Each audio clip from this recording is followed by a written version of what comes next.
Horse coming at it. Bowler over on the far side. Bowler just in front. Rockin' Horse is in for the fight. Bowler and Rockin' Horse, they hit it. Bowler.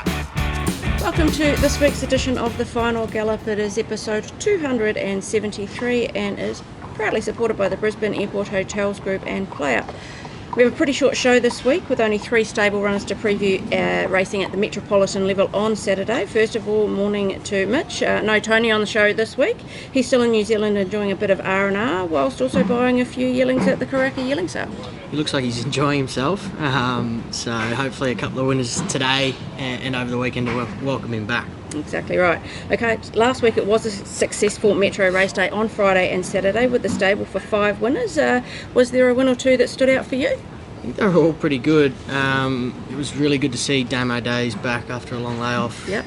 He's 2 from 2 in his career now, both at the track and trip. So Isla Magic was another one. She's been very consistent her whole career, and it was really good to see her get a Saturday Metro win. Yes, absolutely. She certainly enjoys that track and trip at Sunshine Coast. She does. Okay, before we launch into our preview, we have our latest promotion for the Brisbane Airport Hotels Group. The prize is a racing package at the Novotel Brisbane Airport, including a night's accommodation, early check-in, drink vouchers, a transfer to the track, and a buffet breakfast for 2. So just head to our Facebook page and look for this week's post about the Final Gallop.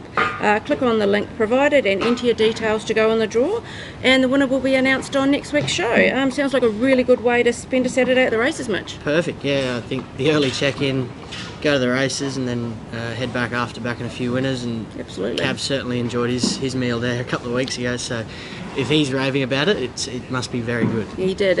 Absolutely, the food there is really, really good. Okay, to start our preview, let's have a look at our runner Bowler, who is at Rosehill on Saturday for Southern Cross Stakes Day. The rail at Rosehill will be in the 6 metre position. The track is currently a soft 5 with a cloudy day forecast. He will be in race 4, which is the Group 3 Southern Cross Stakes over the 1200 metres. He will carry 59 kilos with Nash Rawala riding from barrier 8 of 8. With PlayUp, he's paying $9 to win and $2.40 for the place. He is third up for the preparation, coming off a couple of good efforts for his first 2 runs. Last start in the Magic Millions Sprint, he made a very wide run and probably finished as good as anything bar the winner to run 4th. Can he make it a 4th Group 1 on Saturday, Mitch? I think he can. The gate's a little tricky. I think that's probably the first part of the race is going to be the key for him. If Nash can find a midfield spot with cover, it's going to help him. Hopefully the track can stay a soft 5. I don't know whether it will. I think the weather's a bit similar to here. It was no good earlier in the week, but clearing now. I think as I said, the early part of the race is the key, but if he can get the right run, he's going well enough to win a race like this. The favourite's flying, it's certainly the one to beat, but he's got the best form overall for his career. So it's a very winnable race for a horse like him if he can find anywhere near his best form. Okay, on to Eagle Farm on Saturday. We have 2 runners engaged. The rail will be in the 3 metre position. The track is currently a soft 6 with fine weather forecast for the rest of the week. How do you think this track is going to play? Played beautifully last Friday. I think very similar, I dare say. I think it's a 6 now, you said, but it'll improve into the good range by Saturday. So I can't see there being any problems, and every horse will get their chance, including ours. Have both drawn good barriers and look to get good runs. So but everyone will get their chance Saturday. Okay, we'll start with race 3, which is the benchmark 72 handicap over 2,118 metres, and we have Ain't He Grand in this, who's listening to Wayne make his breakfast. He'll carry 61 kilos with Ben Thompson in the saddle from barrier 2. He did win a Class 1 at this track before 2 hard finishing results on the Gold Coast, the most recent in the Magic Millions Trophy over the 2200 metres. He has drawn a nice gate for this, which he hasn't in his past 2 starts, but he does rise in weight.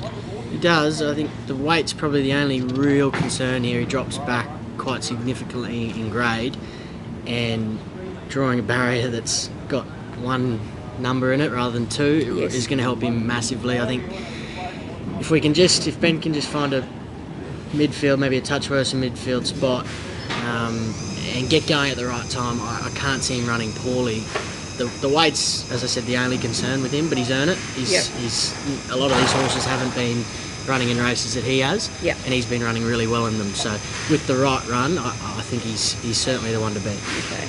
Our second runner for the day is Brentwood, and he'll be in race 7, which is the No Metro Wins handicap over the 1200 metres. Brentwood will carry 57 kilos. Jimmy Orman rides barrier 5. He was impressive first up over the 1200 metres at Doomben and stays at this trip for a second up run. A couple of stats against him that he's never won second up or at Eagle Farm yet. I think those two stats are probably the only thing that is against him. His first up win was outstanding, and that was a nice little midweek race. And if you watch his last sort of 50 to 100 again, he really put him to the sword that last bit. I think the space between runs, 1200 big track second up's going to suit him. I know he hasn't ticked that Eagle Farm box yet, or the second up box. He's a totally different horse now, and he has ran really well at Eagle Farm. So I wouldn't rule out Eagle Farm just yet. Maps to get a really, really good run, and if he's anywhere near his first up run, he probably wins this race that day. Okay. We are into the final furlong of this very short Final Gallop. Who is the best Metro winning chance on Saturday for the stable? I think it's Brentwood. They're around, Ain't He Grand's a little bit longer in the odds, but Brentwood's our best winning chance, but I think you can back both with a lot of confidence on Saturday. Okay, and the best each way chance? It's got to be Baller. We don't have any other options. No. But I do think he's, over the whole weekend, he's our best each way chance. He's a good price. I think hopefully 8 horses stay in the race so that we can have the each way odds, each way odds. So, just needs that little bit of luck early in the race. Okay, and the best at the provincials, we've got the Sunshine Coast on Friday night, Ipswich and Toowoomba on Saturday. It's another series of the 100 series race tomorrow night. We've got Shamrock Lou and Demoral in the race, a benchmark race over 1,000 metres. Both have drawn a little tricky. Demoral's drawn bad. He would have probably been it, but I'll go with the filly on Saturday at Ipswich. Those fields aren't out yet, but 6 More Songs I think is above average, better than Saturday provincial grade for sure, so I think she can kick off a win with her career. And Tony did say that last week when the race was called off. Okay, the best track worker this week? It's a pretty gross morning again on Tuesday. We didn't have many do much work there on Tuesday, so I'll go with Baller Saturday morning on the course proper. He worked with Self-Indulgent, who's in today. And he was very, very good for his standards. Okay, and your performance from the stable for the week? All 5 Metro winners across the 2 days were very good.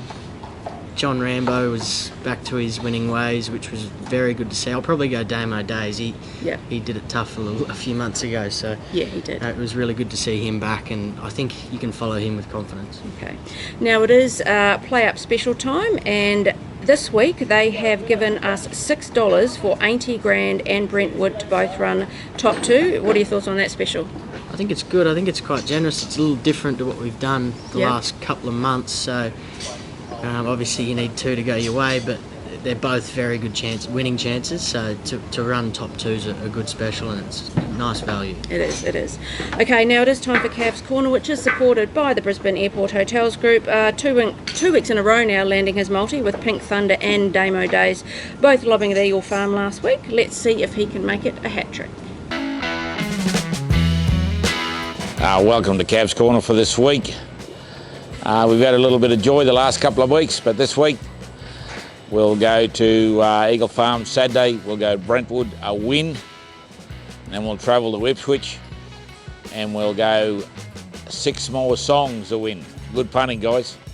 So he's gone Brentwood a win into 6 More Songs, so he's following along the lines. I like it. Yeah.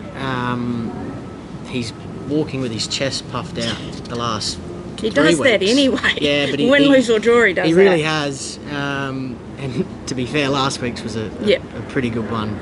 And the week before, he'll tell you he got $15 Blue Spinel, but I think if you do some digging, he didn't. So I think this week's. I think he's a big chance of going 3 straight. Okay. Now it's all about quality, not quantity. This Saturday. So let's hope we have a couple of winners at Eagle Farm, and Baller can give the Group 3 a big shake in Sydney. Yeah, I think, as I keep saying, probably broken record, but we've got a small team, but we've got 2 really good chances Saturday here, and then Ballers a good each way chance. But I think you can follow the whole team over the weekend. I think we've got 2 probably runners at Toowoomba on Saturday night as well. So you can follow the whole team, and hopefully we can welcome back the boss with a few winners. Absolutely. Best of luck to everyone over the whole weekend.